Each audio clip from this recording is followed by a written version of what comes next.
Appearing in his first live interview in 2.5 years, my friend Michael Moore. Michael!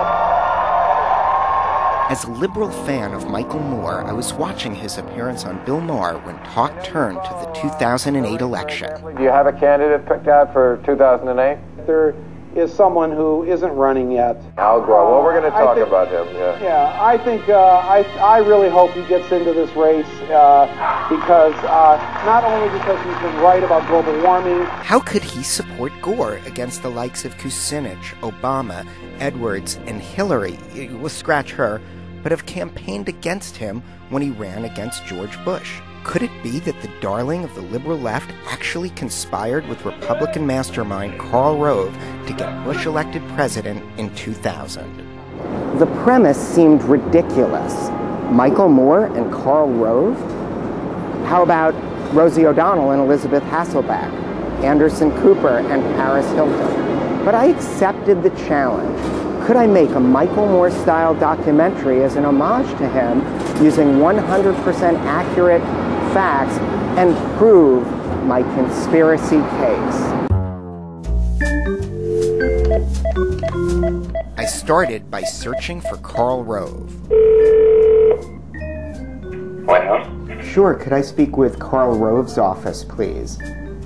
May I ask who's calling? Doug Simon. And what is this regarding? I'd like to ask him or one of his associates a question. I'm doing a story about Michael Moore and whether Michael Moore and Karl Rove were working together in 2000 to help President Bush get elected. Let me actually connect you to Media Affairs. One moment. Thank you.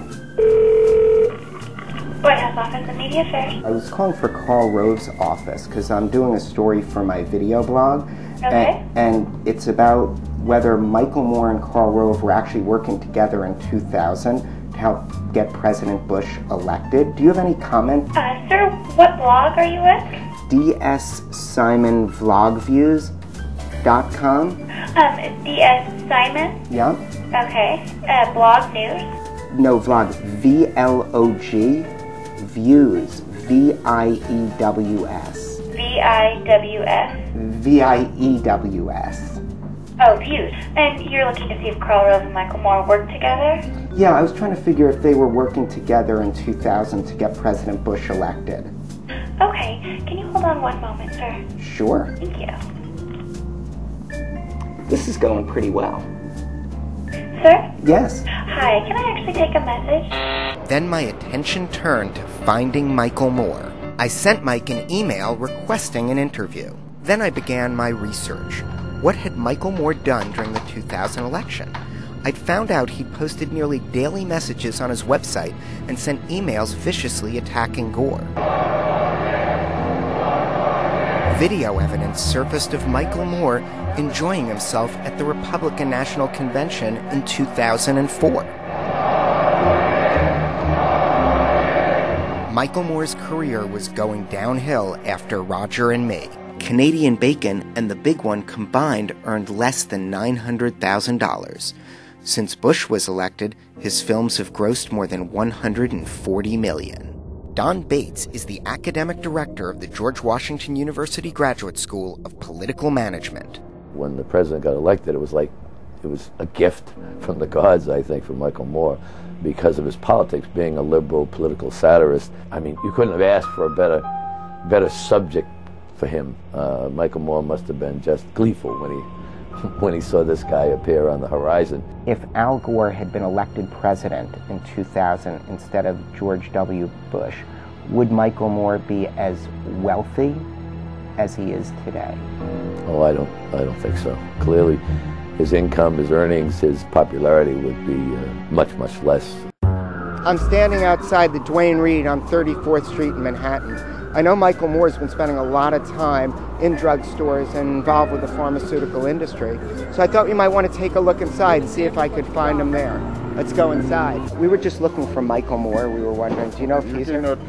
Oh, no problem. We'll turn it on. Getting thrown out of a Duane Reade. Who said the pharmaceutical industry doesn't stand behind Michael Moore? Next stop, a public relations conference in Washington, D.C. Did Michael Moore come to the conference, since it is a PR conference? Do you know if Michael Moore was here? Is he on the list? I was wondering if Michael Moore was on the list. I know he follows a lot of PR events. I thought he might be here. I'm trying to find him. Any more? It's what that looks like. Michelle. Come in, take a look. That's wait, this is Michelle Moore. Do you think that's really Michael Moore, but he's under an assumed name? Do you have a Michael Moore staying at the hotel? Great, thank you. She's checking. There's no Michael Moore. Thanks to George W. Bush, Michael Moore has been able to put some of his hard-earned millions into some high-priced Manhattan real estate right over there. Let's go inside and take a look. It's fitting that in Michael Moore's building, the Pledge of Allegiance is right on the wall. Basically, I'm doing a piece, sort of an homage to him on my video blog, and I was hoping to get a chance to interview him or someone with the organization. Is he going to be back around at all? I'm not sure.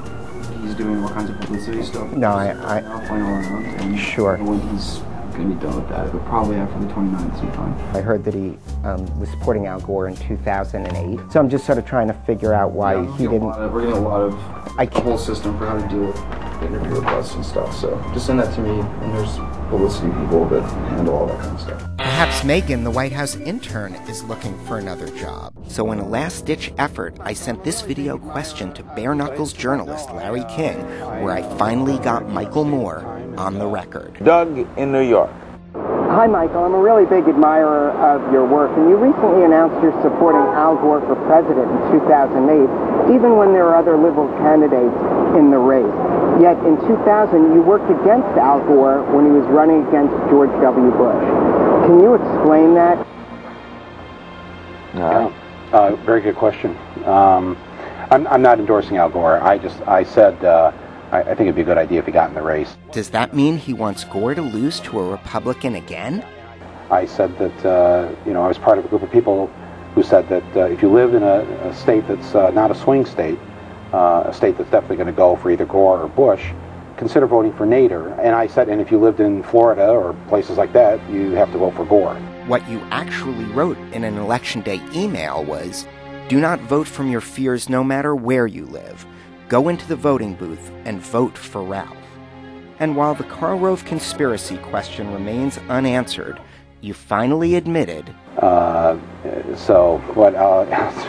I have to be honest and say it's really, had tragic results. Because Michael Moore was wrong in 2000, does that mean he's wrong today? Of course not. Maybe a national plan is needed to cover the millions of uninsured. So what's the lesson learned?